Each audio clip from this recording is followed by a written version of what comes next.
She's like, no. Well, what do you think of me? I think you're just my neighbor. Huh. Okay. So anyway, she thought about what I said, right? Why do you think that they came for? So the next day she texted me and she was like, oh, I still probably have a text on my phone. I am so sorry. I didn't know.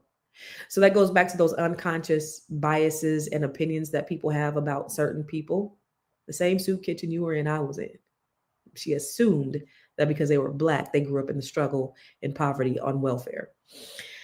Anyway, I digress. But you know, when we talk about the hood, but it just came out because I started talking about the hood. But anyway, so so when we're talking about buying back the hood, he's Cousin Dro said, "I'm the only black one. Are you? Where do you live?"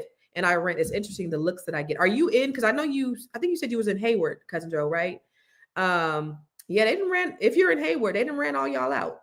They didn't ran all of y'all out of Hayward. Um, What's up, Miss Maria from Texas? So I want to talk about the strategy. Okay, you are in Hayward. Dang, ain't nobody in Hayward no more. That's crazy because Hayward used to be very, very, very black.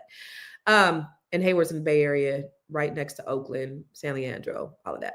So anyway, I want to talk about the historical. How did we get there? Where are we? And then how do we get to where we need to go? Okay, so let's talk about it. Okay, so I want to tell you how these hoods became hoods in the first place. So back after Reconstruction, then you had the Great Migration of the South. So people from the South were like, "Go north. There's jobs out there. There's factories out there. You know, go to Oakland, go to LA. You know, you can work at the shipyards because you know they had the longshoremen, or go to Detroit and Chicago. They have the car factories, or go to DC and get the good government jobs. They came from the South, and so what happened is you had black people starting to populate the inner cities, you know, they're getting these jobs, and then you have what's called white flight.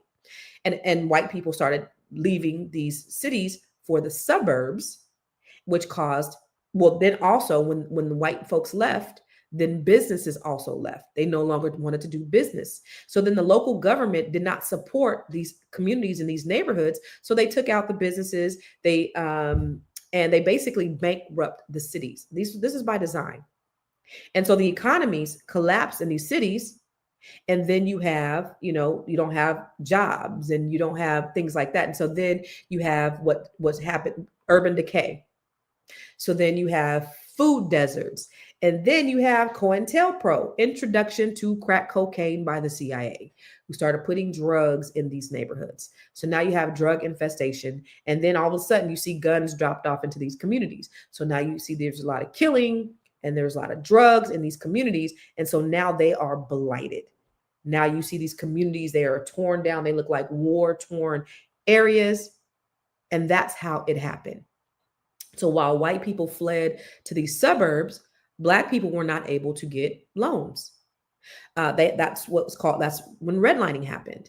So then they would only give loans to white people. So FHA, which was supposed to make homes affordable for everybody. Now we want to make homes affordable to everybody.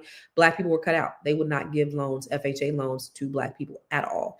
And then so we couldn't purchase homes. But you know, since I think 1960, we've had the same home ownership rates. Actually, our home ownership rates went up maybe about 5%, but we were still buying homes.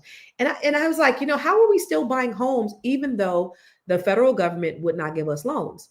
There was many ways that we were able to still get loans. There were still black owned banks that were giving us loans.